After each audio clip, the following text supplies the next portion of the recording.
Hello, welcome back to my channel. My name's Loni. Thank you guys so much for subscribing. I believe there is a little bit over 100 of you guys now, so thank you for supporting the content I put out. And if you're new here, my name's Loni. I host one of the most sacred spaces on YouTube, and I hope you guys like what I have to share with you today. Topic number 1, aging and dying parents. Now, I'm a Y2K baby, so I think by the time my mom was having kids, everybody had already started having kids early.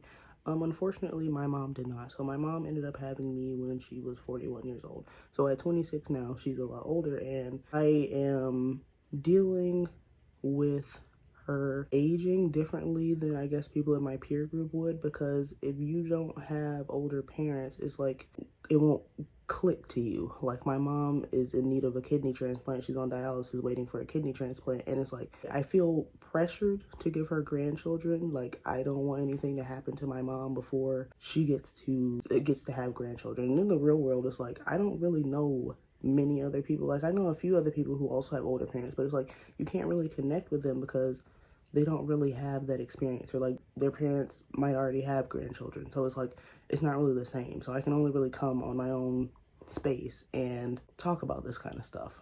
But dealing with that is kind of it's like a monkey on my back. So like everything I do is like in the back of my mind, I'm like always worried about my mom. Like, as far as like work goes, like if I'm working one day on, one day off, one day on, one day off, I don't live in the same city as my mom. So like if I'm working every other day, I don't have enough time to go see her. So it's just like always a pull on my back of like, am I going to be able to go see my mom? Like, I don't know how to explain it. Like, it's just a lot of anxiety that I would prefer not to live with, but like I don't have the option of not living with it.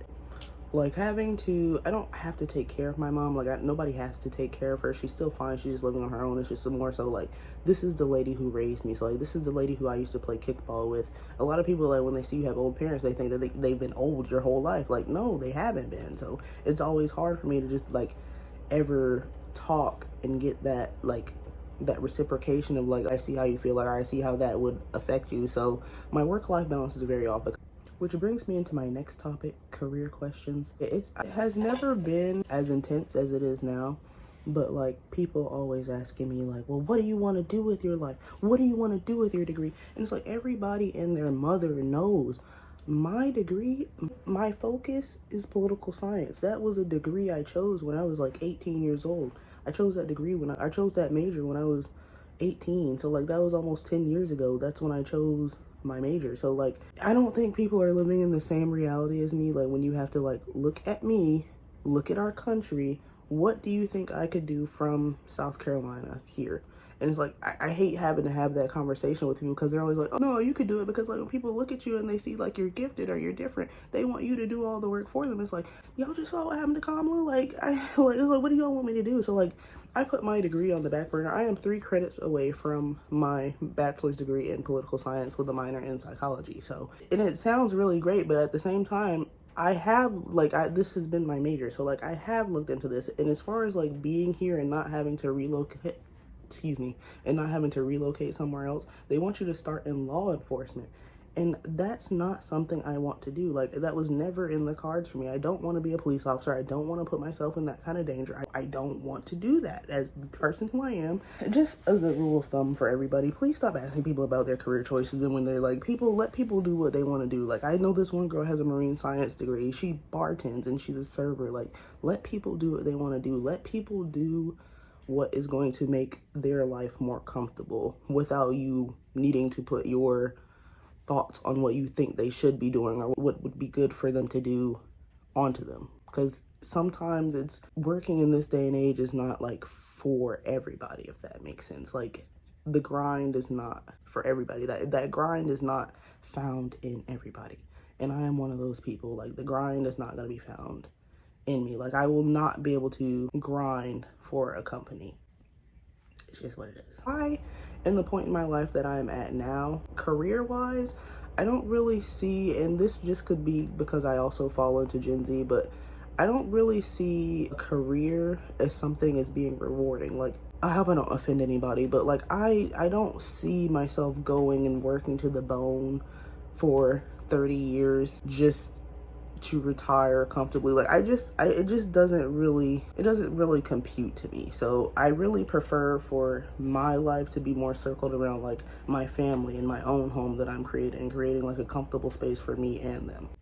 And I don't think that there's anything wrong with that, or I don't think there's anything wrong with the other side either. But I'm just saying, as far as the generation that's up and coming now, Gen Z, that are entering the workforce, as far as they're concerned, like, in order for us to be happy and work somewhere and be able to produce results for you, we have to be comfortable being our authentic selves. And a lot of places don't offer that. Like, they want to put you in some sort of box. They want to minimize you. They want to shrink you. They want you to feel like an employee. And Gen Zs are like, we're not going for it, because a lot of us have it in our hearts. Like, we have purpose in our hearts. Like, we're not here to appease some big guy sitting on top of everything while I'm a measly server making $2.13 an hour. So as far as me, I went back to serving tables over the summer. So I have not worked at a restaurant in about 3 years until I went back this year. Like, I've been doing a lot of sales. I have a lot of management experience.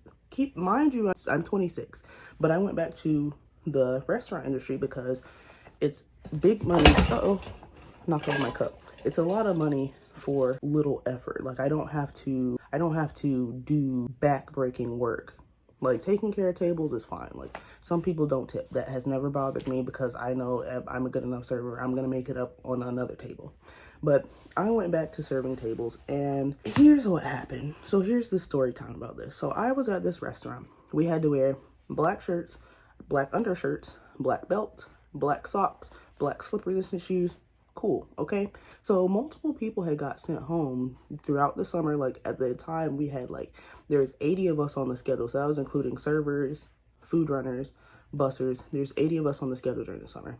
And so multiple, because there were so many of us, we could afford to or they could afford, not we, they could afford to send people home over petty stuff like you're not wearing a belt or you're not wearing socks.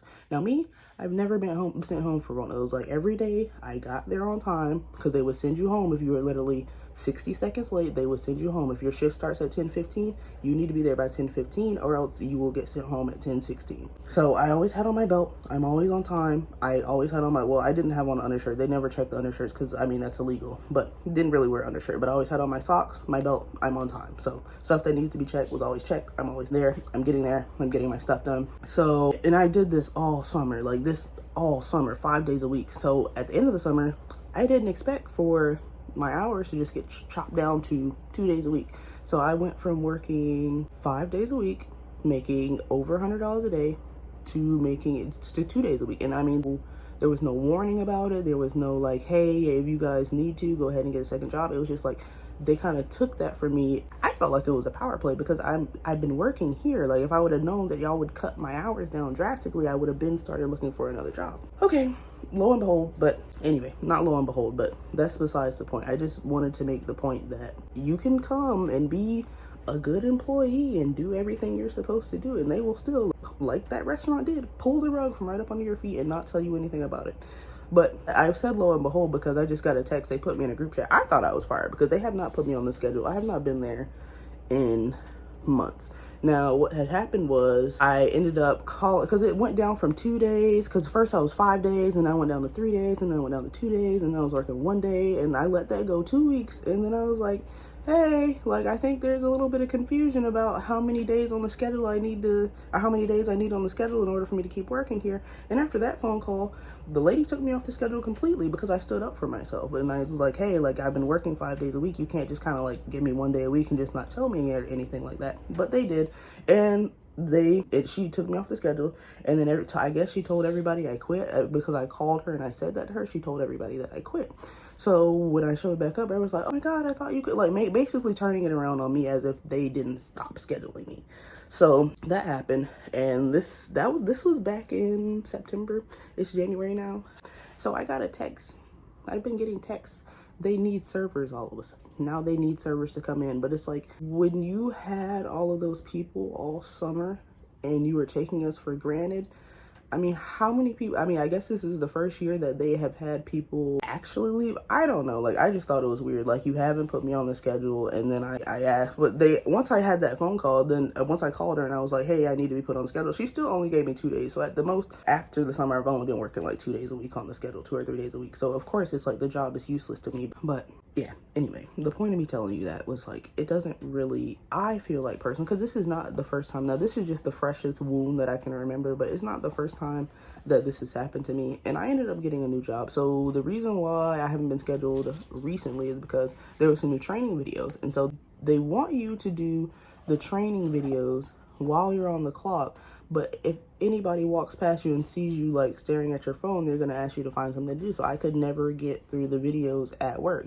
And there's 2 videos that I still need to do. It's the one is 3 hours long and the other one is 4 hours long. So this is 7 hours of video that you want me to watch on my own time, and I just wasn't going for it. So I still haven't been on the schedule, but I'm somehow still in this group chat. I don't know if they're expecting me to come back. I don't think I will be returning. That's why I have not said their name, because I'm not sure if I will be returning. Don't know if anybody will see this video and want me to return, but I mean, that's the facts and that's how I feel about it. But anyways, people in their 20s, that was a very long and extended story time, but I just needed to get that off my chest. Don't feel bad if you are somebody who is chronically unemployed, because I'm in the same boat and I don't think it's my fault. I think that at the core of my person, I'm very talented, I'm very gifted, and I think people can sense that, and I think they have this tendency to want to minimize me or make me feel smaller or use whatever power that they can against me. And I think that's what that was, by like, because they were always the type of job, like even when I was there over the summertime, like, because I think that's ridiculous. Like if you get there, because our clock had seconds on it, so if it said 10:15 and it said 10:15 or 10:15:38,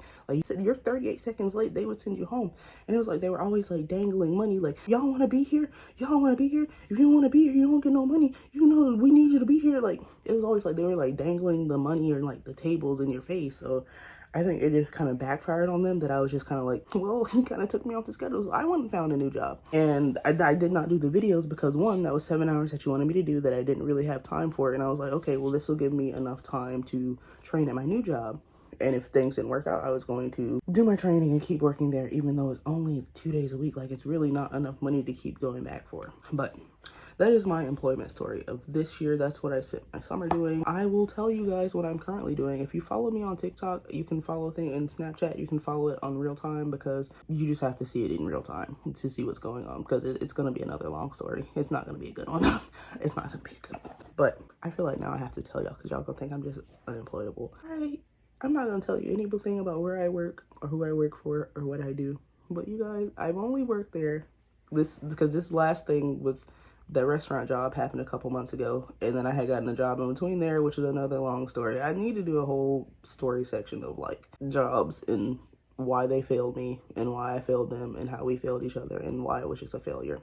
But I don't want anybody to think I'm like blowing up their spot or anything. But I come to work every day. My boss is never there. So today I got there at 9 o'clock when I was supposed to be there. Now, usually I get there a little bit early, but once I realized that this boss is always late, it's like, I don't want to be out here sitting when I can't even get on the clock. I can't even clock in. Today, she got there at 9:18.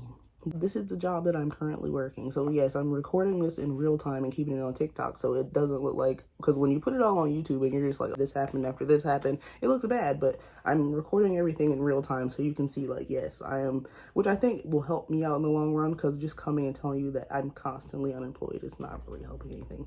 But yes, and what is the last thing on my list? Because I will go on a rant about careers and the capitalism in the workforce, so somebody has to stop me. But my last thing on my list is relationships. So you guys know I have been with a very lovely man it'll be 4 years in June, but everything is not like it might look like everything is perfectly fine. Hold on, let me restart this section. Okay. Now that I'm off my rant about careers, the last thing I want to talk to you guys about is relationships. This is last on my list because honestly, like, take it from me, a relationship, and I'm saying this as somebody who's in a relationship isn't really that serious. You don't really actually need a relationship, because even sometimes now, like, being with this person who I've been with, who I love, and I enjoy them, I adore them dearly, like, even some days I'm still like, would I be better alone? Or blah, blah, blah. Would I be better off alone, or would I be better off single? Like, I still have those kind of thoughts, even though I'm with somebody who makes me happy. Speaking of makes me happy, you guys, I just show you guys. He bought me some diamonds. Yes, he bought me diamonds. But yes, he's still a very wonderful guy. I don't have anything bad to say about him. We did move in together. I think it's just like little things that I think we maybe grew up differently, and it's just little things. But for me, like I think we both have a type of neurodivergency, but like mine is like I need things to be organized, whereas his is I can't organize. So it's like it feels like a lot of pressure on me to like constantly. It's just like it helps the speaker lead his audience into the scene he described by creating an imaginary picture. Usually it's something that moves.